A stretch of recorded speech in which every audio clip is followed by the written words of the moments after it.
So today we're going to do part 6. So we continue to finish off the builds, keeping moving forward. It's been a long time and it's been a long duration, so I'm anxious to get this completed and move on with some other projects that I have in mind. So again, Steve 87th here, moving on with Nancy's build for her new layout. Hello, model railroaders. So today we're going to continue to build on Nancy's item. However, this is a little bit different because we're not doing woodworking. Instead, today we have to figure out how to electrically connect all these things. So I decided that the best way to do this would be with some trailer connectors. Sorry, I'm trying to open up the bag.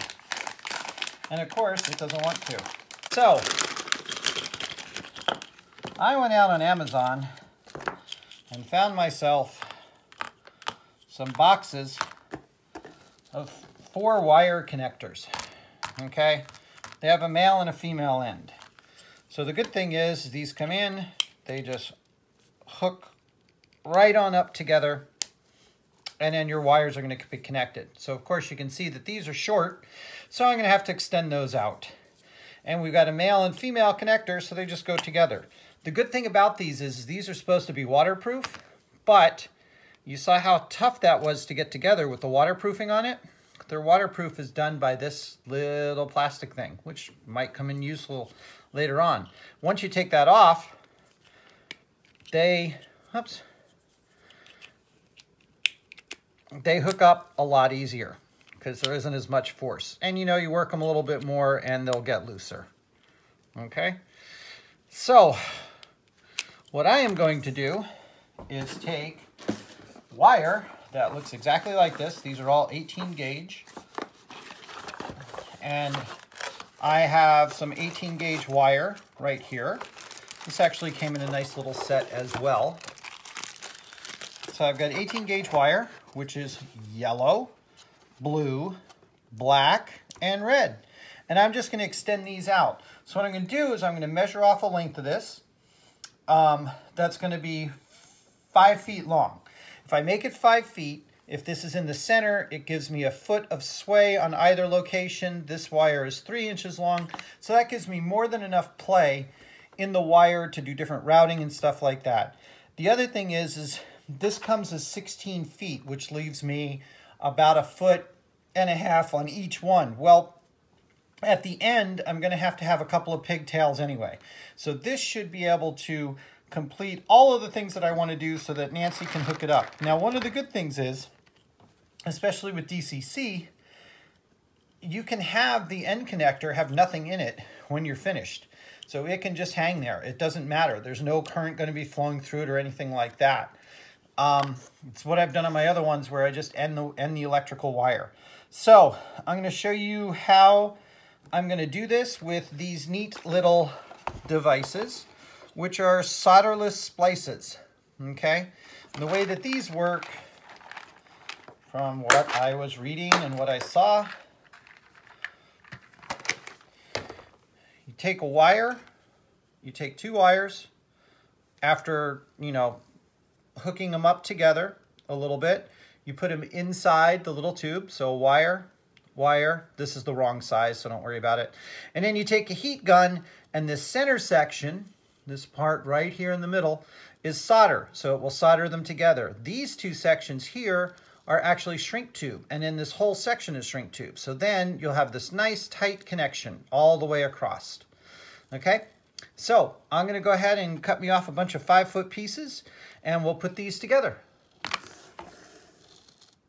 So the good thing is I have this handy dandy little mat that's 12 inches wide. And so I just went ahead and checked the wires and double checked them to make sure that I got 5 passes at 5 feet, and then cut them off, and then I just keep repeating that over and over again until I'm finished with all the spools. I actually got 2 sets of spools to make up all of the items. Okay, all of those wires are now cut.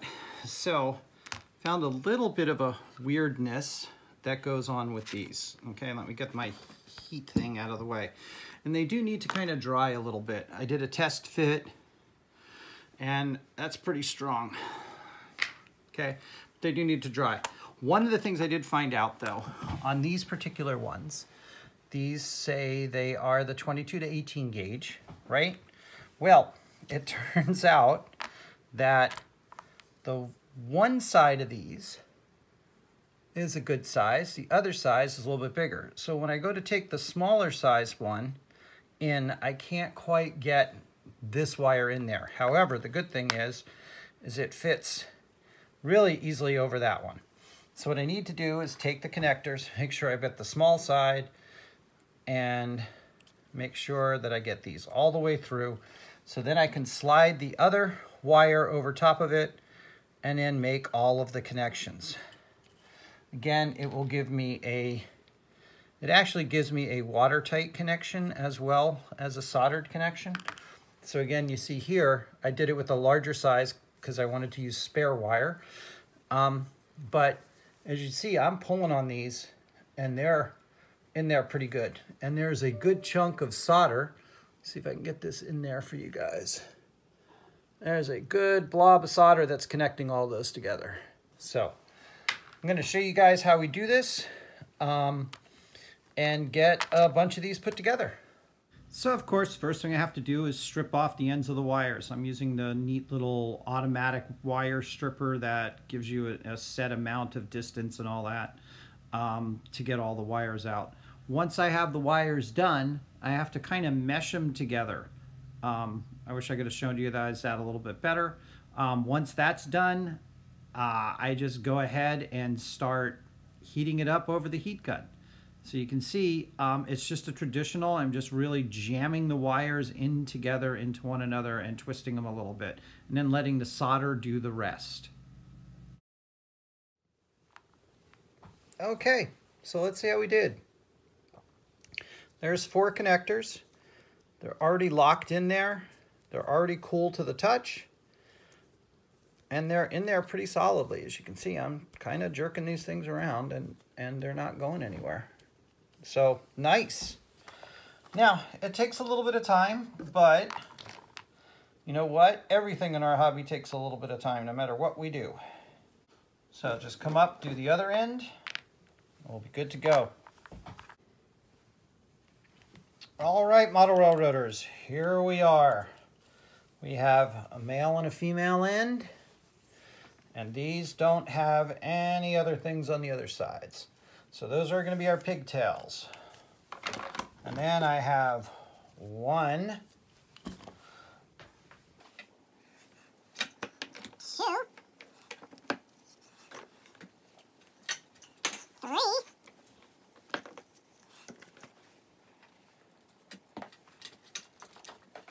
5.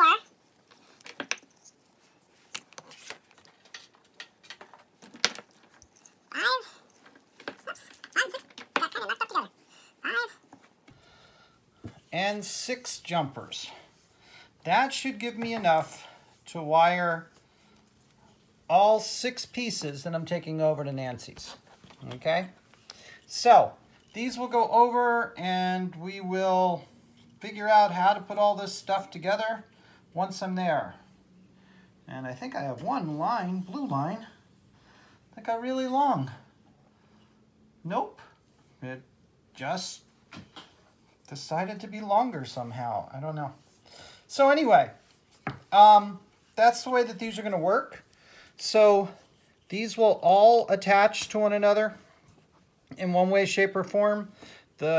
Since the things are 5 feet long, that gives me an extra foot to be able to move things back and forth. And when it gives it an extra foot on the other one. So we can daisy chain all these together. At one point, we use either the male plug or the female plug, depending upon how we set it up, to plug in the meters. Oh, and question on this one that you guys are probably asking. Well, what about the resistance? I was going to test the resistance on each one of these, but I cannot find my own meter. So unfortunately, until I find my own meter or borrow one from somebody, I just have to trust the process. So sorry about that, but unfortunately, you know, it happens in model railroading. My own meter is somewhere in my house, but I don't know where in the house it is. Okay, so yes, there is that question, and we will find out what happens. Now, I've got 4 wires here, which is more than enough for the power that we're going to need. Okay, so Nancy's basically, it's going to be a 4x8 loop with an extra 4-foot section in it. You don't need a whole lot of power for that.